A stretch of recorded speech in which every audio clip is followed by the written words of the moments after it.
my BFF, Richard Archer. BFF is texting lingo for best friend forever. Richard and I have been friends for a long time. First got to know Richard in 1978. Actually, probably late 77, when I went to the first Gold Mine Toastmaster meeting. I'd been a Toastmaster for something less than a year at the time. It wasn't very long before Richard came by the office and introduced himself, and we talked, and over the next few months and years, we became fast friends.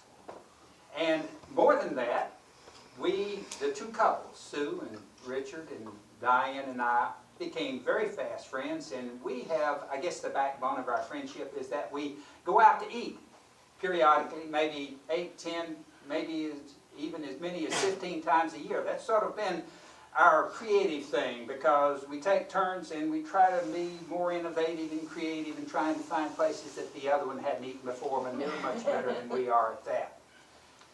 But there's also this thing about Neil Diamond. We all like Neil Diamond, and every time we hear he's on tour, then we're off, maybe to Atlanta or to Charlotte. I remember once Richard and I waited at 6 o'clock in the morning over at the old Coliseum in Charlotte, waiting for the ticket office to open, thinking we were going to be on the front row, and as soon as they opened up, they said about the first 50 rows are going to be reserved for somebody else. So we had spent all that time in vain. We even went to Washington twice to see Neil Diamond and got lost in Rock Creek Park one night trying to get to the Coliseum, and finally did get there on time.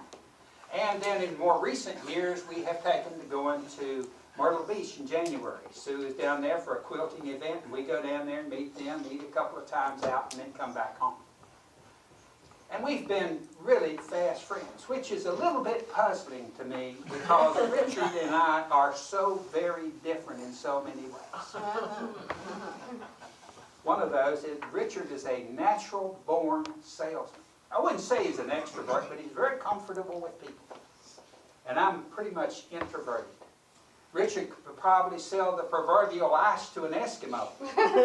But I couldn't even sell the little old packets of seeds that they sent home with me in elementary school. You wouldn't want to buy these seeds. I just couldn't do it. And then there are sports, you know. Richard loves golf, but he is a Carolina basketball nut. He knows all the players. He knows all the statistics, the won-loss records. I even went to Carolina, and I couldn't tell you the single name of a player in the last 10 years. In fact, I don't even know the quarterback of the team. And then, well, there's politics. Richard and I, well, let me just say it this way. Richard leans in one direction, and I lean in the other direction. And sometimes, whenever we do get to talking about politics, whenever we grapple with one another, it's very serious. Gravitas is too kind a word in our grappling together. You know how boxers will clinch and the referee has to separate them. We don't have a referee to separate us, so whenever we have gotten into our occasional arguments, we have to sort of one leg and one arm at a time pull back and say, well, we're just not going to talk about that anymore. So we have agreed over the time not to really talk about politics. And there's so many other differences that we have. Two of those have to do with Toastmasters. Really, Richard is a quick study. We've heard that referred to here this morning. He's so quick in preparing his speeches and in table topics. He's so much better than I am at that. He takes, I take a month to prepare. Richard takes minutes to prepare. At least those two words start with the same letter M, but that's the only difference here, too. And then you may notice that I always sit on this side. We're sitting on this side so Diane and Sue can be sitting together, but I always sit on that side of the room, and Richard always sits on this side of the room, and being such close friends, you'd think we sit side by side. No.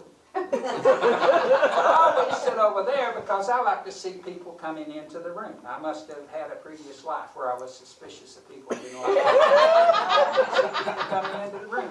Richard used to sit over there, but if you see the vents over here, in the summertime, that cold air comes out of there, and I endure the cool, and Richard has finally escaped it. He sits on that sofa. Now, no, why that is. Well, there is one thing that we're pretty much about the same at, and that is golf. Mediocre would be a very kind word.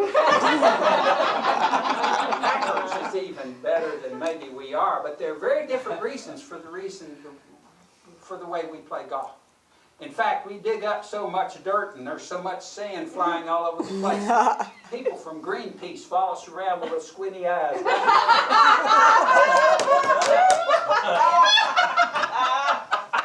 But there are very different reasons for why we're so mediocre at golf.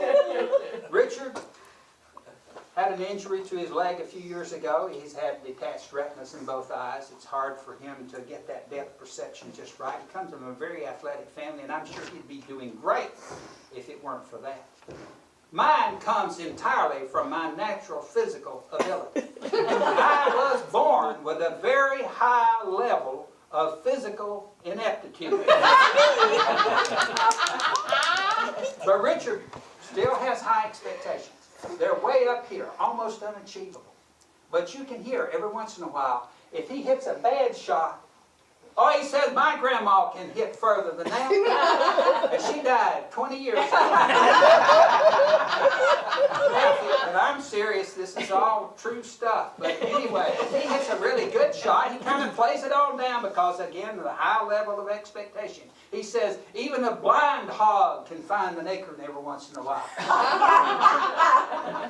So considering all of that, you know, it's surprising to me that we have been such good friends considering all of our differences.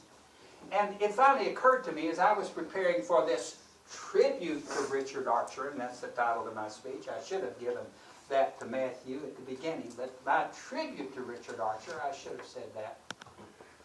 Because, well, he's a great guy. And it is just a wonderful thing to know how good a golfer he could be, what a great person he could be. But he is, well, I guess if you were to put it this way, if we were like two peas in a pod, we'd just be round and green, wouldn't it? But considering that we're on opposite ends of the seesaw, it just makes it more interesting that way. Now, we don't have drinks for the most part here, so I can't do a proper toast. But I'm going to do a toast anyway. Dry toast.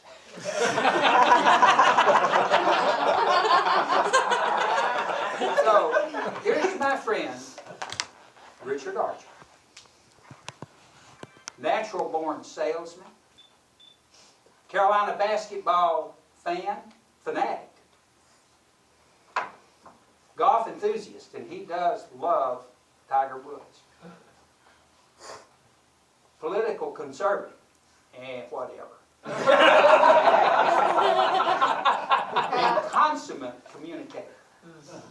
Richard, may you hit all your fairways, may you make all your greens in regulation, and may you par every hole. It is a privilege to count you as my friend.